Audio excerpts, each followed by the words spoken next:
Hello, I'm Kate Driver, naturopath and women's health coach. And today I'm going to be talking about the adrenal glands and your hormones. The adrenal glands, as probably you've heard about, so many people are talking about the adrenal glands and adrenal burnout nowadays. But I just wanted to mention, in case you don't know too much about them, that these little glands that sit on top of our kidneys and produce all your stress hormones and other hormones such as DHEA and aldosterone, they all do different things in the body. But our fight and flight hormones and our stress hormones like cortisol, adrenaline and noradrenaline, they really do affect the other hormones in our body. And so does the DHEA that's produced by the adrenal glands. So it's a very common thing that women over 40 tend to have a bit of a hormonal disruption as they're nearing towards, slowly over 5, 10, 15 years towards menopause and perimenopause, that the adrenals and also the thyroid gland, if they're both out of balance or have been stressed for too long, then they can influence greatly your other hormones. So your other hormones such as even your insulin and your glucose levels, or your estrogens, your progesterone and your testosterone levels also. But the adrenal glands have a really big influence. If the adrenal glands start overworking or getting burnt out, or you're constantly in that fight and flight mode and you're constantly stressed or inflamed. Stress can come from inflammation, it can come from not sleeping well, it can come from a disease or an ailment or a health issue that you already have. It can be, your adrenals can be activated when you are eating poorly and you're not getting many nutrients, you're having too many toxins and chemicals in processed foods, or when you're exposed to an onslaught of chemicals day by day. And this could be in your job. You might be a mechanic or a hairdresser, or maybe you work with chemicals. You might be painting or printing or doing certain things that using glues and paints and things like that you breathe in daily. Then this is going to also affect the adrenal glands. It's not just your emotional or other sort of physical stresses like over-exercising. So that's one of them also.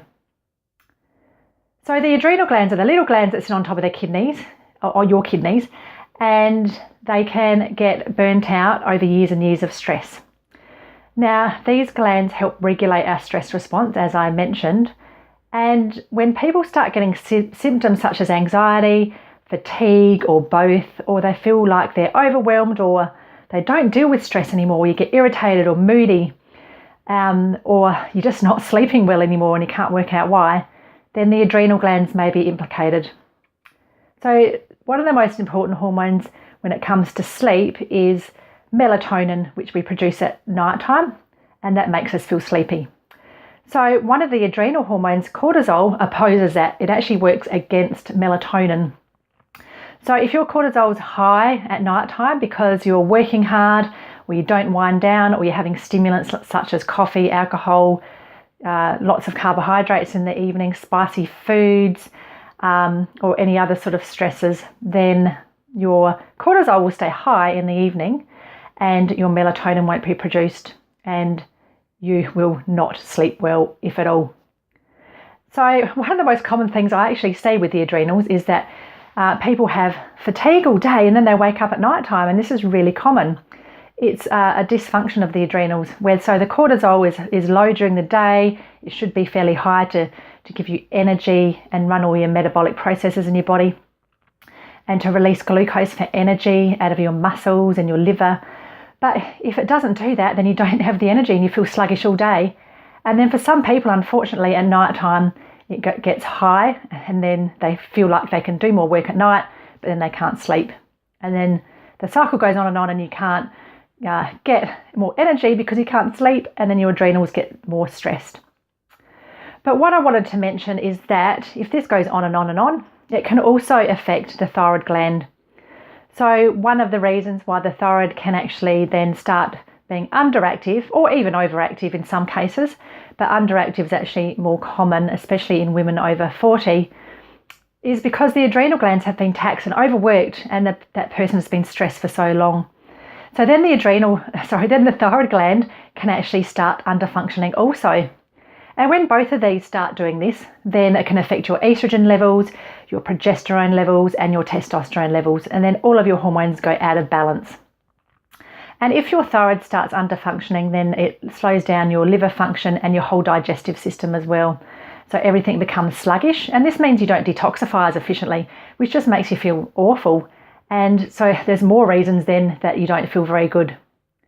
So just be aware when you're looking at your hormones or even your thyroid health that we need to address the adrenals first, because the adrenals are the gland that's constantly working and is overtaxed nowadays compared to, even 100 years ago. Everybody is so busy that it's just one of the major problems in this society is either adrenal fatigue or overtaxed adrenal glands when people are just constantly stressed.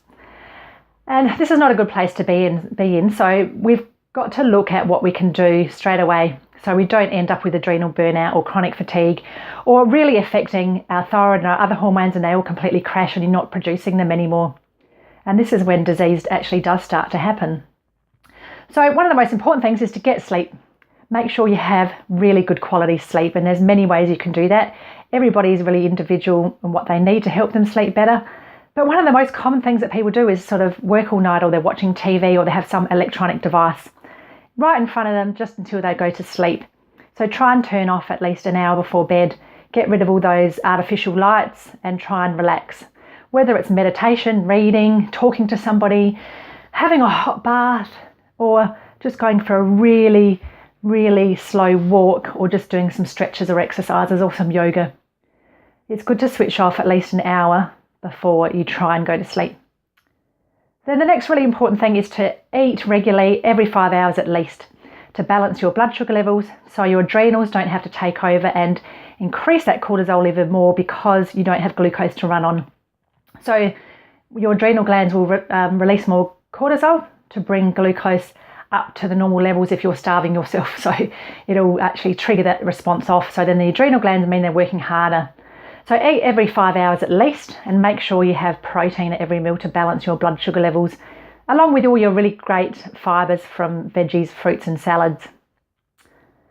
And then another important thing is to look after your adrenal health, is to reduce stress and try and have fun every day. So reducing stress can mean anything from just saying, okay, I'm going to have some time out over lunchtime, have a proper break, not try and overwork. Or you have an hour in the morning or the evening where you can just do what you want to do for yourself, and that's something you can enjoy.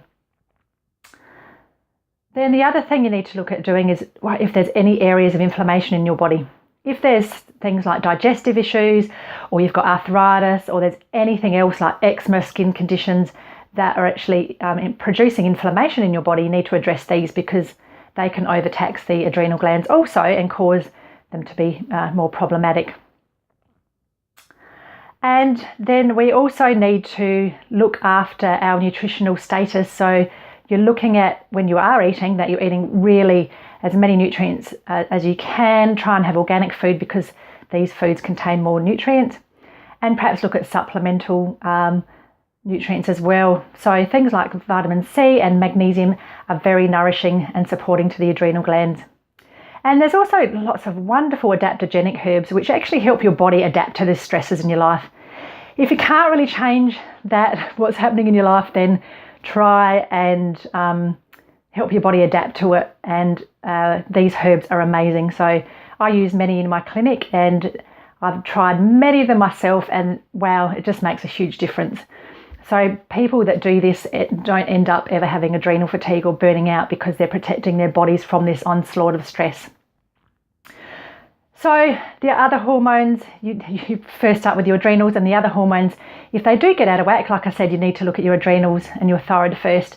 Then your liver health. Your liver is so important for the metabolism of your hormones, and your gut health and your digestion. So make sure everything is working together properly in harmony. So I hope you found this useful. If you're watching this on YouTube, please subscribe. There's a little button below where you can hit, and a little notification button too, so you can see when my next videos are coming up. I try and do them very regularly. If I haven't for a little while, it means I'm busy in the clinic. So thanks for listening, and feel free to check out my website for more blogs and videos that I do, and more information about hormones, adrenal health, thyroid health, and I hope to speak to you very soon. Bye for now.